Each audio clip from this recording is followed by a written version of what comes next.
Y bueno, hasta a través de este sistema tan raro, pero bueno, es lo que Dios dispuso de antemano, sabiendo que íbamos a estar tanto tiempo sin podernos congregar. Dios ya había preparado todas estas cosas. Siempre Dios nos sorprende en su proceder, ¿no? De ver que al Señor no se le escapa nada y que todo lo tiene bajo su control. Con respecto al tema de Habacuc, hoy ya se termina el libro de Habacuc y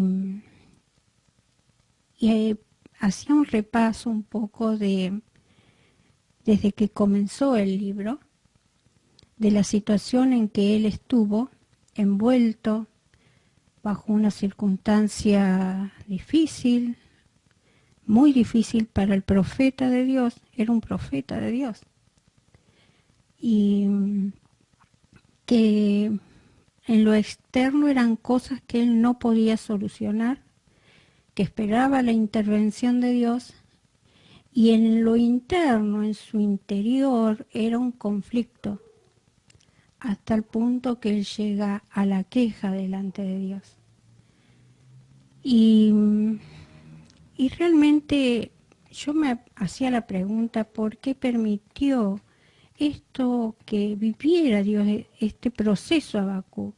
Porque realmente fue un proceso en lo personal para él, en lo interior, tocante a su fe.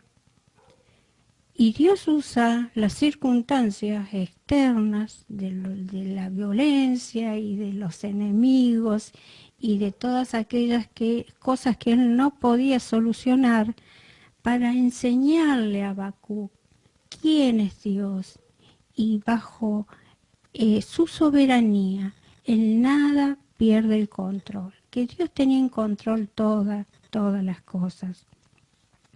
Y desde el capítulo 1 vemos la queja de Habacuc, pero no lo vemos como una actitud de pecado su queja, sino una actitud de su debilidad humana, decir, Señor, buscaba la respuesta de Dios. Pero también llegó la etapa donde Dios tiene que hablar, la etapa donde Habacuc tiene que callar y escuchar la voz de Dios.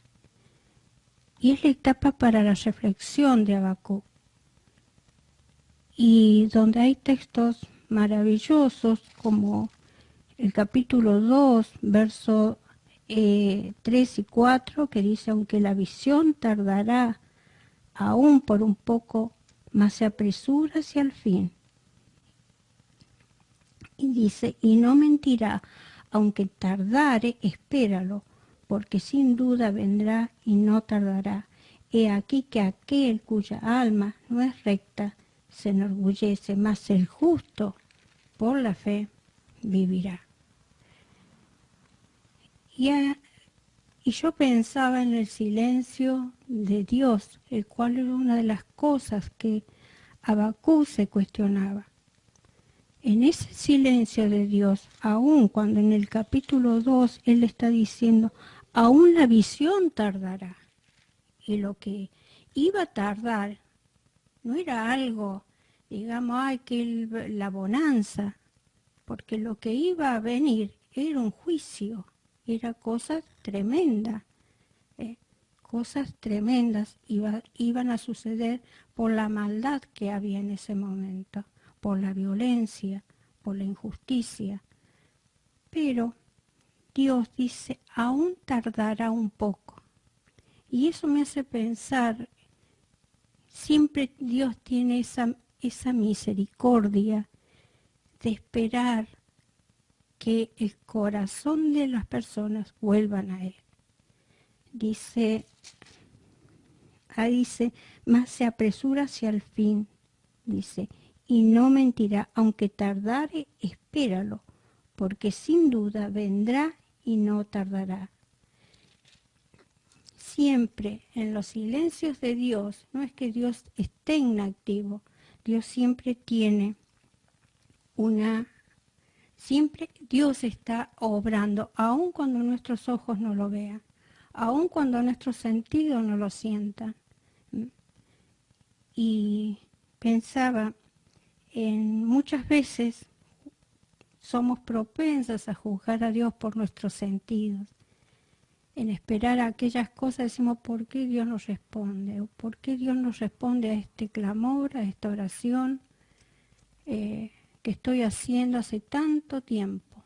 Por mi hijo, por mi familia, por mi trabajo, o aún por la situación que nos rodea en nuestra sociedad, últimamente tan difícil y tan lleno de violencia.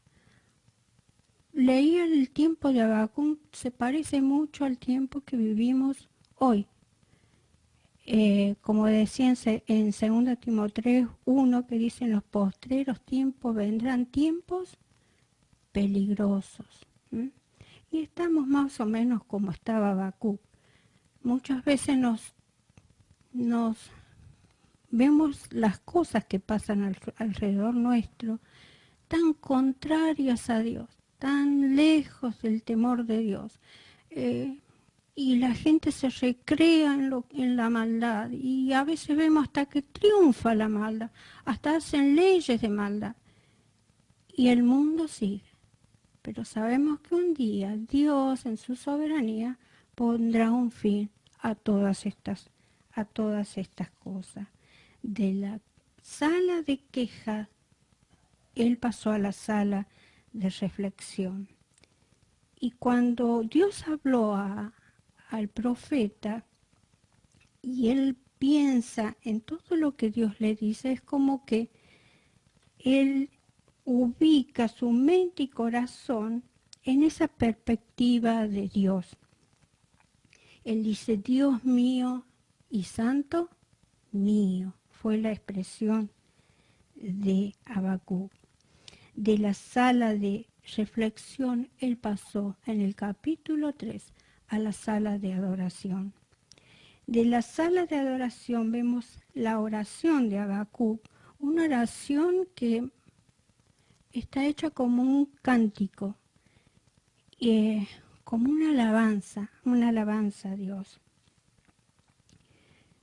Dice en el capítulo 3, en el verso 2, oh Jehová, he oído tu palabra y temí. Y termina el versículo y dice: en la ira acuérdate de la misericordia. En la ira acuérdate de la misericordia. Dios sabía que Habacuc sabía que Dios era un Dios de misericordia. Y allí Dios, vemos a través de todos los versículos que nos compartió Laurita el jueves pasado, donde nos habló de la alabanza a Dios.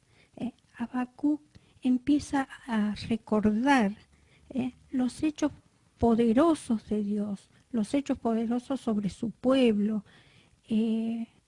¿Cuántas cosas tenías que para recordar a Habacuc y para que ver en el Dios en el cual él había confiado?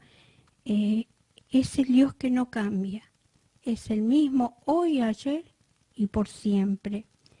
Y también reconoce lo que Dios es, el Dios de poder, el Dios de misericordia, el Dios que juzga con justicia. Y llegamos al verso 16, dice que 16, 17, 18, que son los versos de hoy, y vemos aquí que el profeta se expresa así: y oí y se conmovieron mis entrañas, a la voz temblaron mis labios, pudrición entró en mis huesos y dentro de mí me estremecí.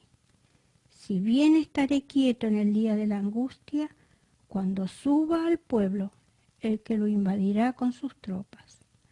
Aunque la higuera no florezca, aunque falte el producto del olivo y los labrados no den mantenimiento, y las ovejas sean quitadas de la majada, y no haya vacas en sus corrales, con todo yo me alegraré en Jehová, y me gozaré en el Dios de mi salvación. Jehová el Señor es mi fortaleza, el cual hace mis pies como de ciervas y en mis alturas me hace andar. Qué palabras más maravillosas de este siervo de Dios. Y en el verso 16 nos hace ver lo frágil que Él es, su humanidad. Él habla de cómo, dice, se conmovieron mis entrañas, dice. Vemos su humanidad, su fragilidad como hombre.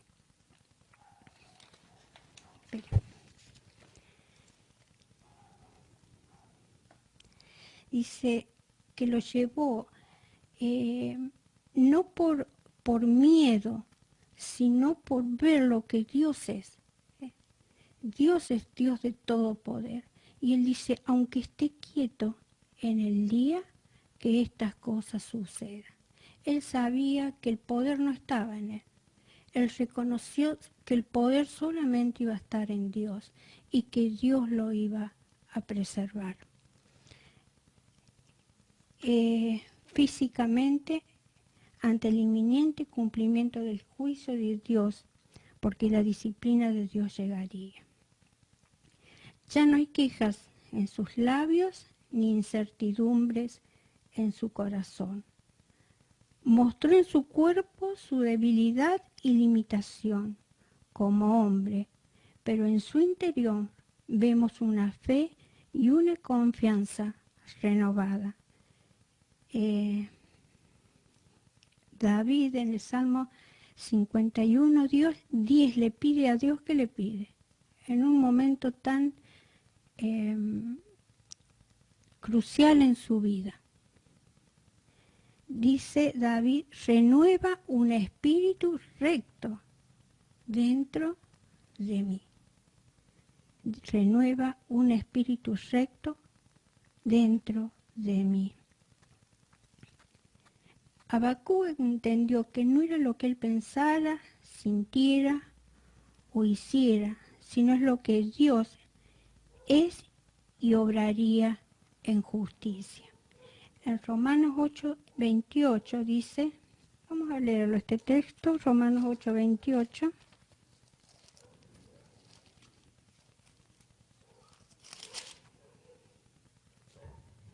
Y sabemos que a los que aman a Dios, todas las cosas le ayudan a bien. Esto es, a los que conforme a su propósito son llamados. Y sabemos que los que aman a Dios, todas las cosas ayudan a bien. En el verso 17 dice tiempo de escasez.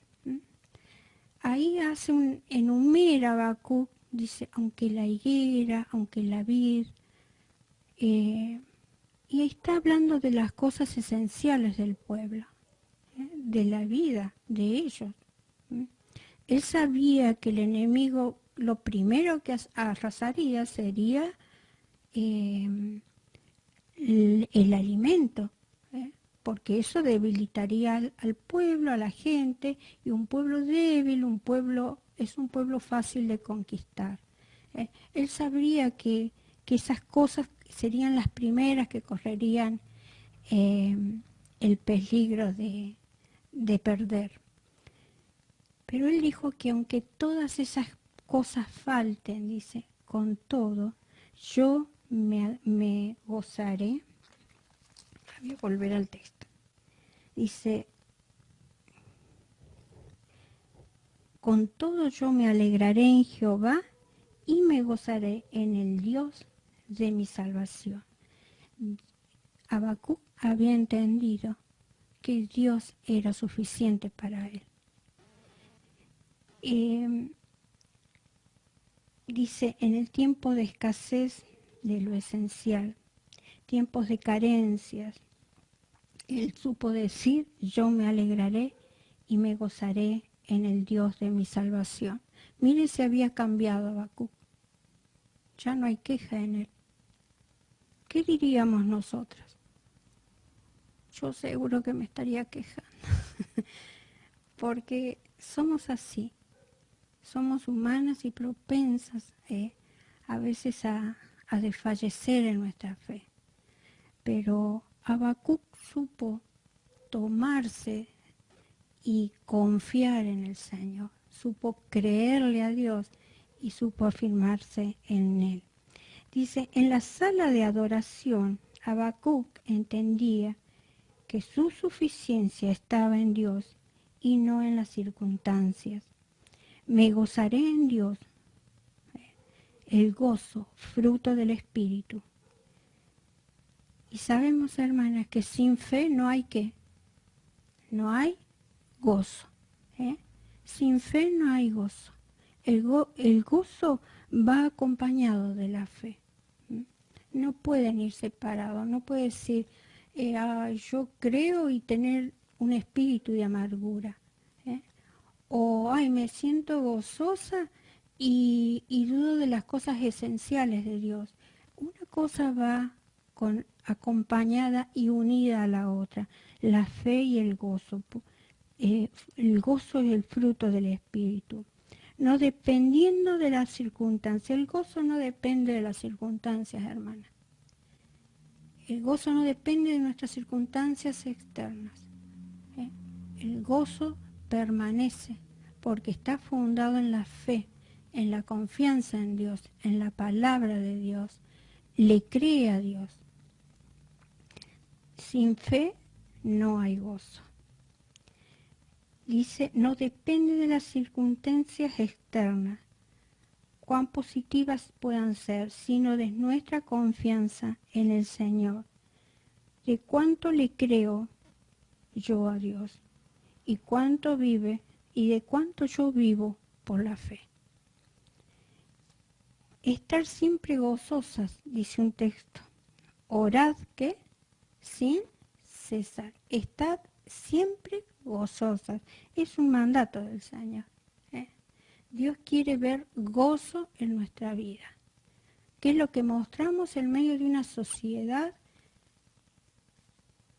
que ha perdido hasta las esperanzas de todo, porque bueno, ellos basan sus esperanzas en las cosas que ven. Nosotros basamos nuestra esperanza en lo que no vemos, pero lo creemos.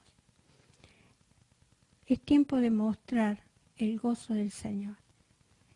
El Señor es suficiente para nosotros. Dice, orad sin cesar. El Señor Dios es la razón de nuestro gozo.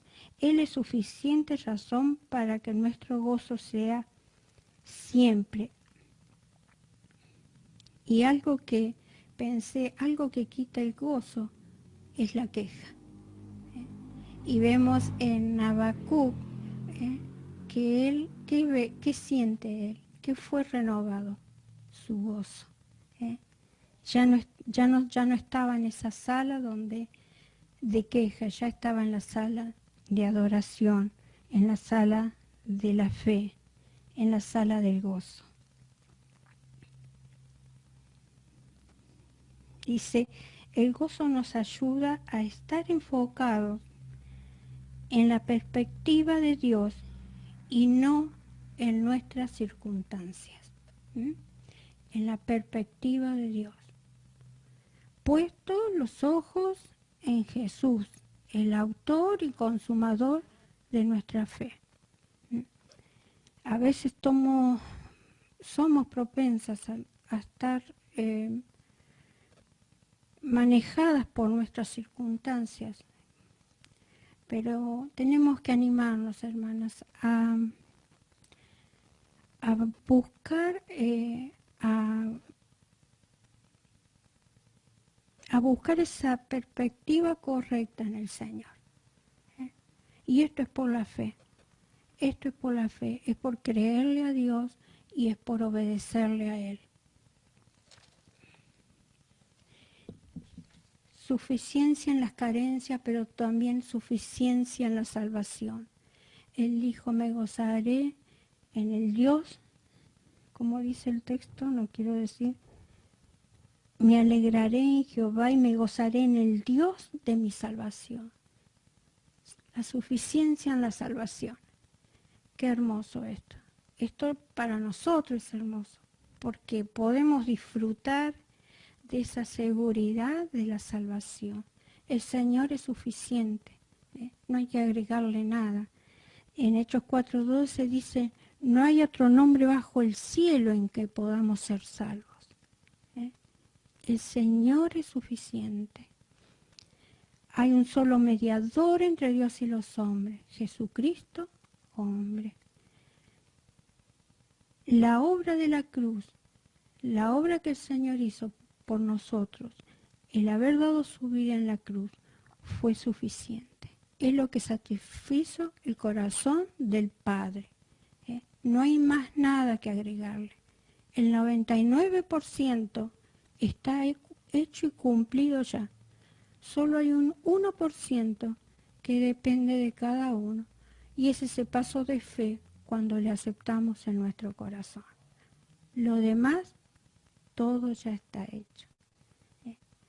Y el tiempo que nos resta, que Dios nos permite estar aquí, Él quiere que nuestra vida sea una vida ascendente, una vida que vaya forjando en nosotros lo que es su voluntad, que nos parezcamos cada vez más a quién, a nuestro Señor. No es que vamos a ser igual como nuestro Señor, pero hay muchas cosas preciosas para tomar de su persona, su carácter, su bondad, su mansedumbre, su amor, cosas que el Señor quiere que las desarrollemos en nuestra vida para nuestro bien, para el bien de los que nos rodean, para el bien de nuestro prójimo y aún para el bien de una sociedad, aun cuando la sociedad está totalmente en decadencia. Suficiencia en Jeremías dice,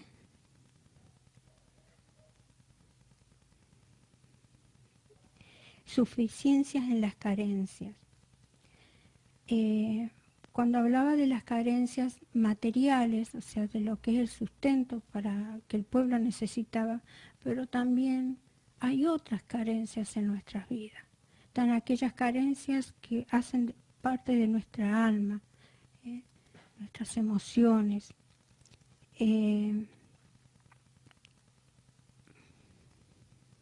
Dice, perdón que no quiero...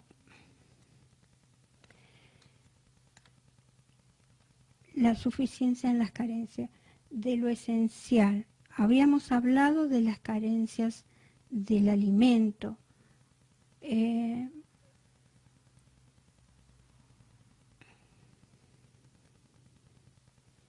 Pero están aquellas carencias que son las carencias del alma. Pero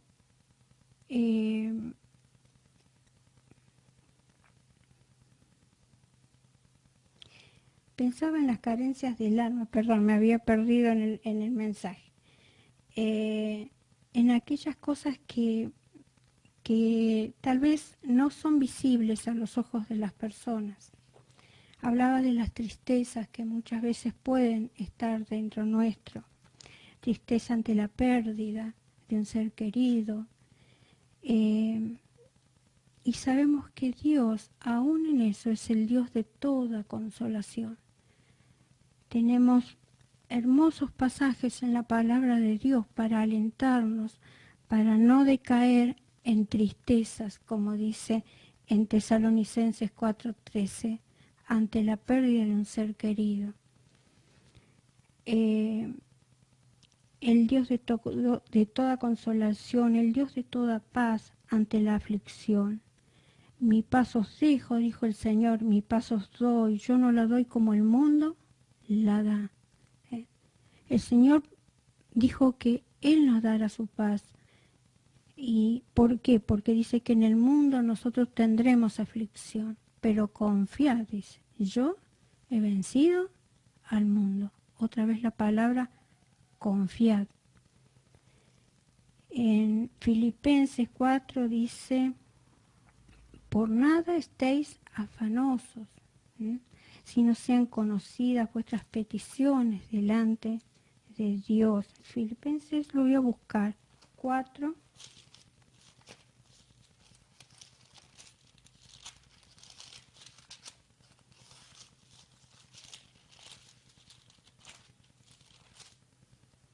Acá está.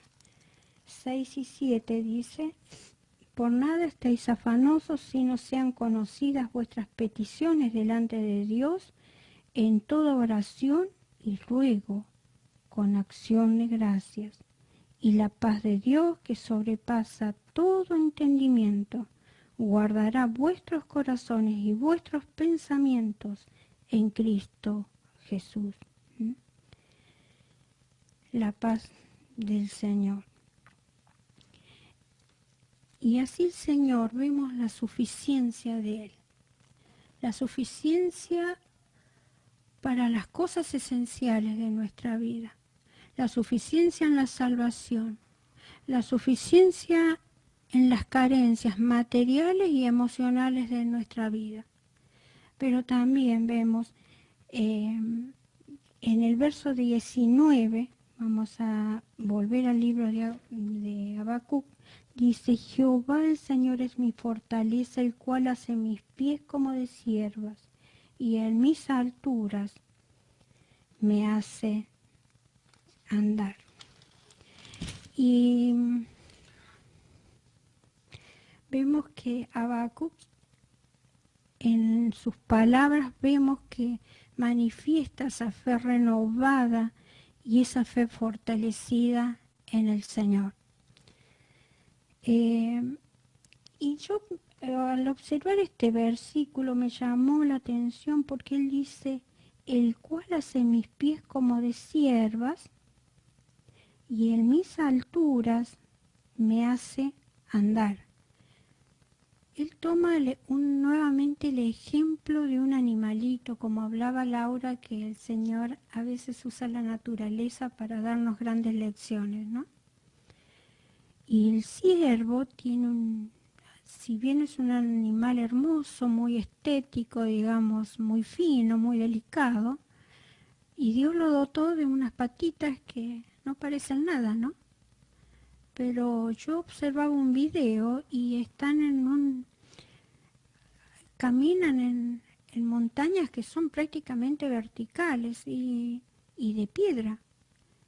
Pero ellos son con tanta precisión y con tanta delicadeza, prudencia y paciencia, van escalando con toda paciencia hacia un objetivo, que es llegar a la cima.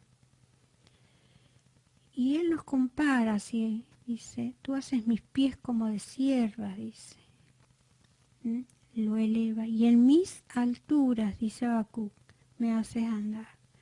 Él no está hablando de la altura del pueblo, él no está hablando de la altura de otra persona, ahí habla de algo personal, en mis alturas. Y esto yo me manifestaba mi vida como una montaña, donde uno tiene que empezar a escalar. Y ese escalar no es fácil, hermanas. Dice que para escalar, en primer lugar, hay cosas, yo me acordaba de ese pasaje que dice: despojémonos de todo peso y del pecado que nos asedia, y corramos con paciencia la carrera que tenemos por delante. Muchas veces hay pesos en nuestra vida que no renunciamos, que no soltamos, que no dejamos. Y esas son cosas que no nos permiten subir, subir. A veces pueden ser cosas muy personales, a veces pueden ser cosas de nuestro carácter, de nuestra personalidad, que no le rendimos al Señor. O faltas de perdón, o cosas que entorpecen nuestra vida espiritual, no permiten que nuestra vida espiritual tome digamos, la perspectiva de Dios, ese propósito que Dios tiene para mi vida. Por eso dice mis alturas. Es cada una lo debe tomar en una forma personal. Y dice, a medida que uno va tomando esa perspectiva y va soltando y empezamos a vivir esa vida de fe, esa vida de obediencia, empezamos a escalar, hermanas. Y no es fácil. Pensemos en el siervo. No es que escala corriendo. Es muy cuidadoso, muy detallista, donde va poniendo su patita, pero donde la pone es seguro. Y así va ascendiendo. Y no son fáciles los lugares donde donde ellos se mueven. Y bueno, nuestra vida se parece también mucho a esto. Y tenemos que vivir en esa vida de fe. Puestos, dice, los ojos en el Señor, el autor y consumador de nuestra fe. Habrá cosas que dejar, hermanas. Dice, malos hábitos. Cada una sabrá en particular qué es lo que le estorba en su vida para que esa vida de fe se desarrolle como Dios lo quiere. Para que podamos tener esa perspectiva espiritual abierta, controlada por el Señor, para poder cumplir el propósito que Dios tiene para mi vida, como lo tiene para cada una de sus hijas. Dice, un ejemplo, dice que daba de una, lo leí dice de las turbulencias de un avión. Dice que cuando un avión está en el aire, en pleno vuelo, y están las turbulencias, dice que donde nos da un poco de inseguridad a todos, dice, ¿qué medida toma el avión? La medida que toma el avión es subir más arriba. Nosotros tal vez pensamos que irá más abajo. Dice que lo más seguro es subir, elevarse mucho más en plena turbulencia. Así toma el control, que el peligro está si baja el nivel de vuelo. Entonces yo pensaba, ¿no? ¿En qué altura espiritual estoy? ¿Dónde está la medida espiritual? ¿Estoy creciendo? Seguramente hay turbulencias en mi vida, pero esas turbulencias, que pueden ser conflictos, cosas que nos tocan vivir cada día, más en estos tiempos tan difíciles, hermanos, sean los medios para elevarnos en la fe, para fortalecernos en la fe, y no para desmayar, y no para desanimarnos, y no para bajar los brazos. También daba el ejemplo del águila. Dice que el águila, llega un momento de la vida del águila que se toma, dice, 40 días, se va a un lugar muy, muy alto y se desprende su pico, se saca. Yo no lo podía creer, pero bueno, así es la naturaleza. Dice que se sacan las garritas, las uñas, se saca todas sus garras. Eso le lleva un promedio de 40 días. Y se saca todas sus plumas. Se despoja de todo lo viejo. Y después de eso, le da la oportunidad del águila de unos 30 años más de vida. Entonces yo pensaba, qué enseñanza, ¿no? Que cuántas cosas tenemos que aprender a despojarnos, hermanos, para poder vivir en esa libertad que Cristo nos ha hecho libres, para poder tener esa perspectiva de Dios espiritual, una vida espiritual, donde ese sea el medio de nuestra vida y no inferior. Y que nuestra vida pueda ir subiendo escalando, así como el ciervo, tal vez lento, tal vez cuidadoso, pero sí o sí una vida segura en el Señor y sí o sí una vida fortalecida en la fe. Y eso me quedó muy grabado, ese ejemplo, hoy cuando lo leía. Y sobre todas las cosas, hermanas, que nuestro Señor es suficiente. No busquemos tal vez las respuestas. A veces buscamos respuestas, el por qué pasa esto, por qué pasa el otro, por qué la injusticia. Hermanas, sabemos que el Señor viene. Y sabemos que el Señor viene pronto. Las, el mundo lo muestra. No es que nosotros lo decimos. El mundo, las cosas que pasan lo muestran. La venida del Señor es inminente. Entonces, empecemos a vivir, empecemos a mostrar, empecemos a manifestar esa vida victoriosa en el Señor. Que otros puedan anhelar esta vida en Cristo. En este tiempo de pandemia, en este tiempo de inseguridad, en este tiempo de estar encerrados en una habitación, en una casa, es el tiempo donde más la palabra del Señor ha sido libre. Como Pablo, él estaba preso, pero la palabra de Dios estaba libre y corría. Así estamos hoy, hermana. No estamos presas, pero en cierta manera con limitaciones. Bueno, que el Señor las bendiga. Y le dejé un videíto a Anto para pasarla, y que el Señor nos ayude a confiar y a vivir en esa suficiencia del Señor y en esa dependencia total en Él, y a no bajar los brazos y a ser gozosas en el Señor, así como Habacuc, aun cuando sabía que venía lo peor, pero él dice, me gozaré en el Dios de mi salvación. Que el Señor les bendiga, y les dejo este videíto con Antonella.